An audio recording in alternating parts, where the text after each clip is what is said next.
감사에 대한 인식들은 너무나 강하기 때문에 좋은데 하나님께는 당연한 감사를 드리는데요. 재미있는 통계는 우리가 이제 교회에서 같이 예배드리고 교제를 하다 보니까 우리 성도님들 또 같이 사역하시는 분들을 만나서 같이 교제를 하면서 이분들한테 감사합니다, 고맙습니다는 엄청나게 잘한대요.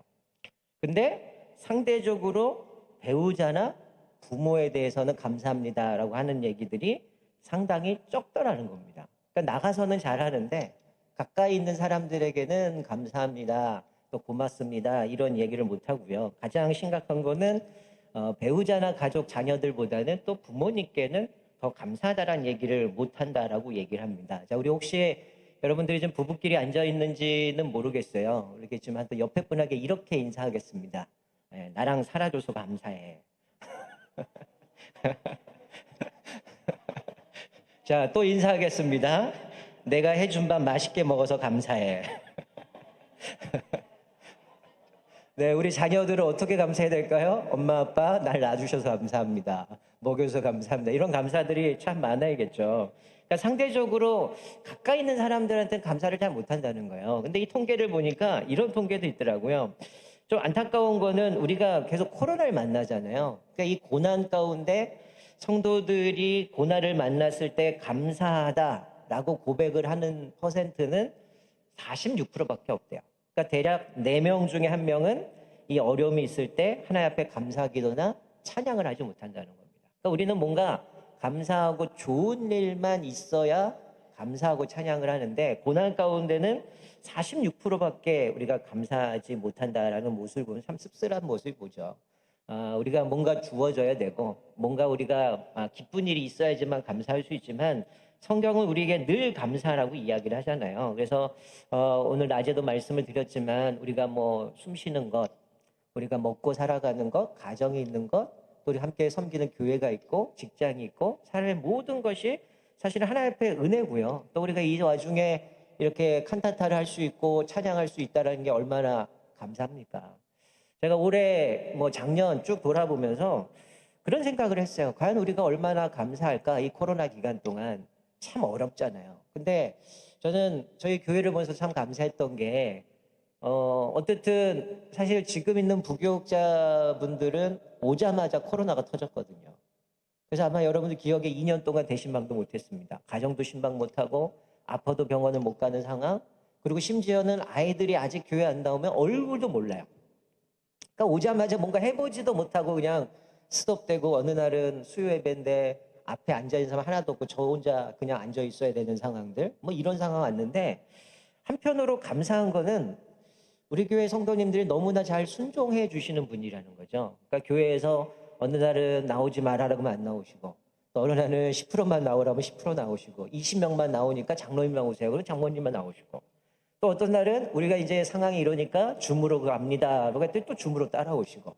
그러니까 비교적 여러분들이 뭔가를 부탁을 드리면 그래도 감사한 마음으로 다 순종하고 따라오셨어요. 만약에 그러지 않았다면 어떨까요? 제가 전에 노예 목사님이 제가 좀 가끔씩 얘기를 했는데 목사님이 노예에서 이제 조그만 교회인데 이분이 이제 이 코로나 때문에 예배를 드려야 되니까 핸드폰으로 이제 설교를 녹음해서 성도들한테 보내줘야 되는 거예요. 그래서 처음에 이분이 녹음을 해서 보내는데 에러가 났어요. 그래갖고 주일날 설교가 전달이 안 됐습니다. 한 번 주일날 빠졌죠, 그러니까. 그리고 두 번째, 목사님이 열심히 녹화를 해갖고 이제 배웠어요. 열심히 녹화를 해서 카톡으로 보내려고 했더니 용량 초과요. 그래서 전달을 못했어요. 그리고 세 번째죠. 그러니까 이제 목사님도 화가 나는 거고, 성도들은, 목사님 뭘 줘야 예배될 거 아닙니까? 3, 4번이잖아요. 그래서 목사님이 또 열심히 또 용량도 보고 녹화를 했는데, 영상은 녹화되는데 소리가 빠져버린 거예요. 그래갖고 목사님이 핸드폰 집어 던졌대요. 나 이거 안 한다고. 그래갖고 이분은 이제 온라인 못하고 막 이러는데, 참 저희는 올해도 마찬가지고요. 또 한편 감사한 거는 저희가 부활절 때 그런 얘기를 했잖아요. 우리 좀 어려운 사람들 여러분들이 헌금해 주시면 그것 가지고 지역 어려움들 좀 섬기겠습니다라고 했을 때 그때도 여러분 상당히 경제적으로 힘든 상황이었는데도 그때 제 기억으로 한 200만 원 넘게 헌금을 하셨어요. 근데 최근에 또 우리 노예의 불난 교회 하나 있잖아요. 하늘소망교회. 그래서 저희가 이분들 교회를 위해서 사진도 보여드리고, 자, 우리가 좀 힘들지만 또 마음에 감동되시는 분들 마음 모아 좀 도와줬으면 좋겠습니다. 했더니 깜짝 놀랐어요. 헌금이 거친 게 한 382만 원 거쳤어요. 사실 우리가 헌신 예배를 드려도 그렇게 안 거치거든요. 사실 우리도 힘들지만 누군가가 힘들고 어렵다고 할 때에 나도 힘들지만 이 하나님이 주신 은혜가 있기 때문에 그것들을 같이 나누며 섬기는 모습을 볼 때 제가 듣기로는 오늘 김영훈 장로님이 이제 부회계니까 얘기하니까 노회에서 이래저래 교회들이 모아서 드리는 헌금이 한 4천만 원 된다고 그러더라고요.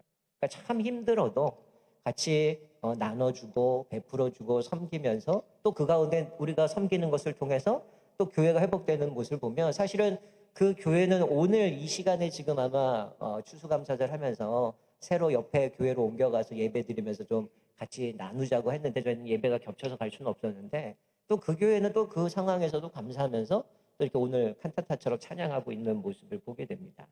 우리가 성경에 그런 말씀이 있잖아요. 범사에 감사하라라는 말씀이 있죠. 근데 이 말씀이 성도들의 이 의식에 좀 약간 이게 변질된 게 있어요. 우리가 범사에 감사하라는 얘기는 이게 하나님의 뜻이다라고 우리는 하나님의 명령으로 받아들여야 되는데 요즘 시대에 이 통계를 봤더니 뭐라고 얘기하냐면 이거는 그냥 권고 정도다. 또 한편은 이거는 상징적인 것이다. 그래서 노력해도 되고 또 실천하면 좋다. 이렇게 받아들인 사람들이 너무 많다는 거예요. 그러니까 아까 살펴봤던 40 몇 프로만 감사합니다. 또 이렇게 하나님의 은혜에 보답하면서 하는 모습이 46%가 고난 가운데 감사하지 못한다는 모습을 보면 우리는 뭔가 좀 이게 주어져야만 감사하는 모습을 보게 돼요. 그래서 제가 이번 주에 아까 낮에는 좀 제가 이 하찮은 음식 이렇게 얘기를 해서 좀 여러분들이 무겁겠지만 오늘은 여러분들이 좀 감사를 좀 많이 하셨으면 좋겠어요. 고백하셨으면 좋겠어요. 여러분들 오늘 집에 가셔서 또 여러분 아내 남편에게도 자녀들에게 감사하다라는 고백들을 했으면 좋겠고요. 자, 여러분들이 집에 가서 하라 그러면 할까요? 안 할까요? 아유, 훌륭한 분들이요. 다 하신다 그러는데 이 목사가 믿음이 없어요. 그래서 못 믿겠어요. 자, 핸드폰 꺼내세요. 핸드폰 꺼내서 스마트폰 계신 분은 다 꺼내셔갖고 카카오톡을 엽니다. 카카오톡을 여셔서 카카오톡에 친구라는 부분에 가면 위에 검색란이 있어요. 그러면 천산중학교를 검색을 하십시오. 그러면 카카오톡 플러스라고 천산중학교에 하나 페이지가 나올 겁니다. 그럼 제가 거기다 사진 하나 올려놨어요. 항상 기뻐하라, 쉬지 말고 기도하라, 범사에 감사. 이 그림으로 된 사진을 하나 올려놨습니다. 자, 여러분은 거기다가 댓글을 다시는 거예요. 지금 집에 가서 하시는 게 아니고. 자, 오늘 우리가 추수감사절인데 하나님 앞에 내가 지금 감사한 것. 자, 하나씩 거기다 댓글 다십시오. 지금 하세요. 또 핸드폰 집에 놓고 오시면 어쩔 수 없지만 여러분 집에 가면 또 까먹고 안 할 수 있는데 자, 여러분 이번 주에 우리가 좀 감사하는 것을 좀 삶에 계속 적용하기 위해서 사실은 이 월드비전이 이 추수감사를 맞이해서 뭘 했냐면 감사 챌린지라는 걸 했어요. 마지막에 제가 영상 하나 보고 마무리할 건데요. 이 감사 챌린지가 뭐냐면 여러분 기억하세요? 예수님께서 그물을 고기를 못 잡는 제자들을 향해서 깊은 데다 그물을 던지라고 했을 때 이게 두 장면이 나오는데 이 제자들이 고기를 건졌을 때에 이 고기가 막 찢어질 정도로 건졌는데 그래서 두 배로 건졌을 때 잘 아실 거예요? 볼펜 이름이랑 똑같습니다. 몇 마리를 건졌어요? 네, 153마리. 기억나시죠? 여러분 이 153마리를 일주일 동안 기억하시는 겁니다. 뭐 하냐면 하루에 한 번 말씀을 묵상하시고 감사 기도 제목을 5개를 찾으셔서 3명에게 감사를 하는 겁니다. 자, 뭐라고요? 하루 한 번 말씀 묵상하고 5가지 감사 제목을 찾고 3명에게 감사합니다 하는 겁니다. 여러분 3명은 누가 하면 돼요? 아내한테 하면 되고 아이들한테 하면 되고 회사 가서 하면 되고 아니면 여러분 친한 분들 하면 되고요. 그러니까 이거를 여러분이 일주일 동안 할 겁니다. 여러분 일주일 동안 한 번 말씀 묵상하고 요즘 우리 매일 성경 하니까 그거 묵상하셔도 좋고요. 말씀 아니면 여러분이 좋아하시는 말씀을 묵상하셔도 좋고요. 하루 한 번 말씀 묵상 5번 감사 제목 3명에게 감사하다라고 이야기를 하는 겁니다. 이거를 여러분들 일주일 동안 하는 겁니다. 여기 보통 우리가 3일 정도만 해도 이제 우리가 뭐 작실 3일도 못하고 포기한다 그러지만 여러분 일주일 동안 이거 계속 하면요. 만나는 사람들한테 감사합니다 할 거예요. 근데 이 통계를 보니까 믿음이 좋은 사람은 감사하는 이유가 뭐냐면요. 내가 바뀐다는 거예요. 내가 변화되고 감사함을 통해서 하나님 앞에 불평하고 원망했던 모습이 감사로 바뀌게 되고 별거 아니라고 생각했던 것이 이것도 하나님의 큰 은혜구나. 우리가 바뀐다는 거예요. 근데 믿음이 별로 없는 사람들은 감사하는 이유가 내가 행복하려고 감사한다는 거예요. 여러분들은 내가 행복하는 게 아니라 상황이 어떻든 하나님 앞에 감사함으로써 여러분의 삶이 좀 바뀌었으면 좋겠고요. 그래서 우리가 늘 우리에게 주시는, 아까도 찬양했지만 당연한 것 없고 하나님이 베푸신 은혜라는 걸 고백하면 여러분들의 삶 속에 늘 감사가 넘칠 것 같아요. 자, 문자 남겼어요? 아, 훌륭합니다. 하여튼 우리 교회는 성도님들이 순종을 잘 하셔요. 자, 오늘 본문 말씀으로 돌아가면, 자, 본문도 안 읽었네, 제가.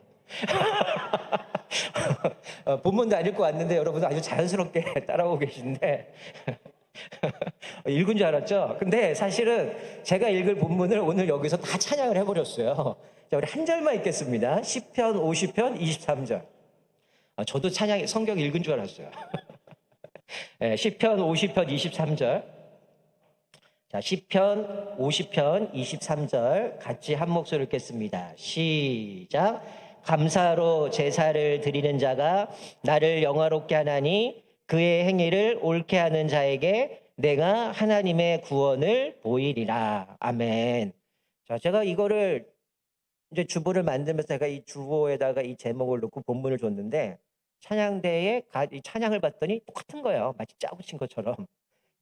다 감사의 제사, 감사의 제사, 감사의 노래 뭐 이런 고백이 되어지는데요.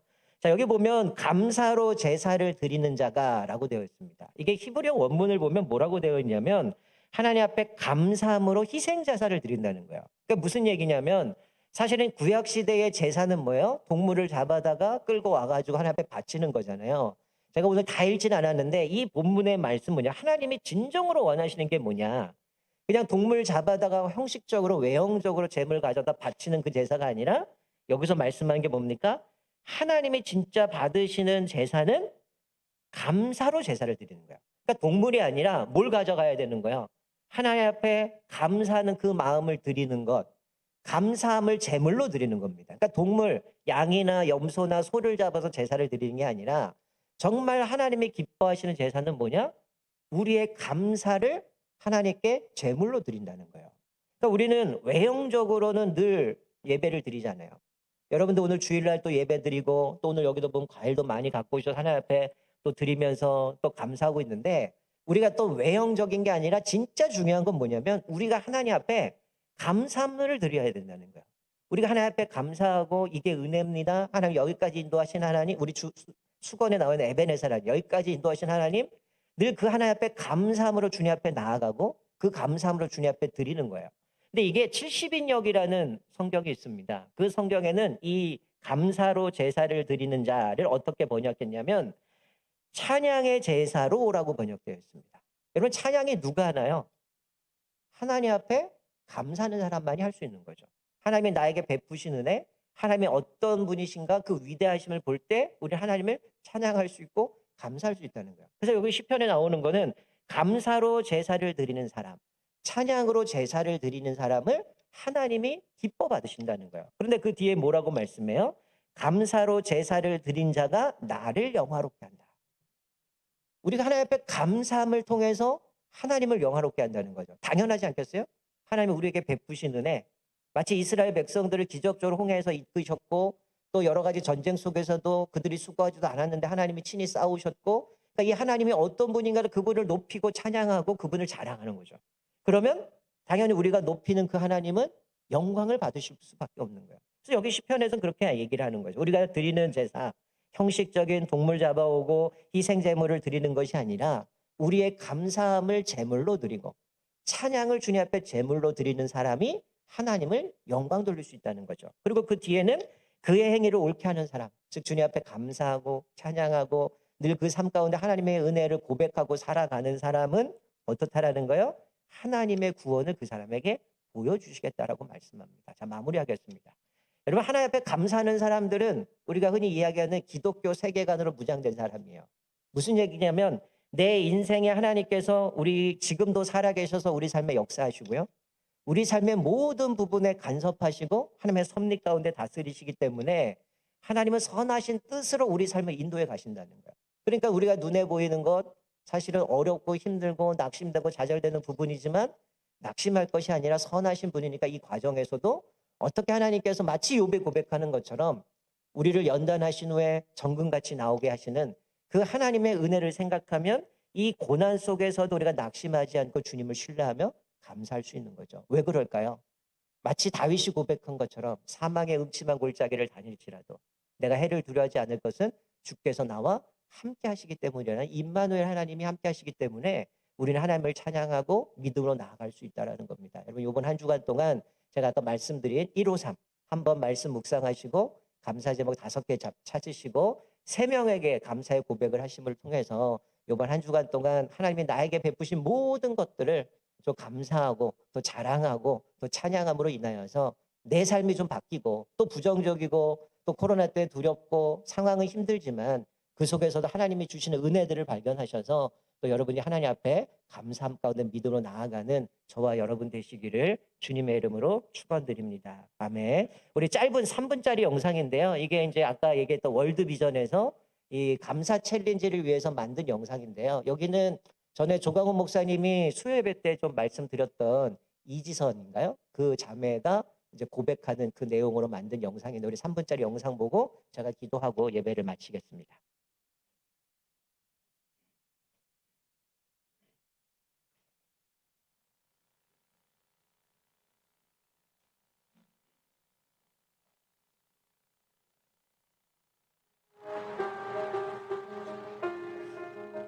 평범했던 우리들의 일상, 내일이 똑같을 것 같았던 우리의 삶이 바뀌었습니다. 코로나19, 나아지겠지 생각하며 하루하루 보내던 날들이 어느덧 2년째. 우리들의 일상에서 익숙해진 것은 멀어진 관계, 불확실한 미래, 경제적 어려움. 그렇게 우리는 감사를 잃어가고 있습니다. 그리고 저 또한 감사를 잃었던 적이 있었습니다. 2000년 7월 30일 평범한 대학생이었던 저는 늘 다니던 집으로 가는 길에서 음주운전 7중 초사고를 만났습니다. 일주일 만에 깨어났을 때 전신의 절반은 3도 화상을 입었고 그로 인해 눈도 감지 못하고 손끝도 없어지게 되었습니다. 병원에서조차 제가 오래 살지 못할 것이라고 했을 때 놀랍게도 하나님께서 허락하신 2번째 삶은 그때부터 시작되었습니다. 하루는 엄마가 말씀하셨습니다. 눈앞에 보이는 현실은 암담하지만 하루에 한 가지 감사할 것을 찾아보자. 사고 후 처음으로 제 손으로 숟가락을 들고 밥을 먹었을 때, 내 스스로 환자복의 단추를 채웠을 때, 이렇게 하루에 한 가지 감사할 것을 찾다 보니 보이지 않았던 하나님께서 저와 함께 하시는 것을 느낄 수 있었습니다. 우리의 삶의 고통은 끝이 막힌 동굴이 아니라 결국 지나갈 수 있는 터널이라는 것을 비로소 알게 되었습니다. 많은 사람들이 저와 같은 걸 느꼈으면 좋겠습니다. 제가 사고를 만나고 얻게 된 가장 큰 보물은 바로 감사입니다. 마치 광야의 이스라엘 백성이 만나를 먹고 이겨냈던 것처럼 감사 챌린지를 통해 우리의 일상에 잃어버렸던 감사를 회복합시다. 하루 한 번 말씀을 묵상하고 하루에 5가지 감사 제목을 적고 하루 3번 감사를 표현해 봅시다. 항상 기뻐하라, 쉬지 말고 기도하라, 범사에 감사하라. 이것이 그리스도 예수 안에서 너희를 향하신 하나님의 뜻이니라.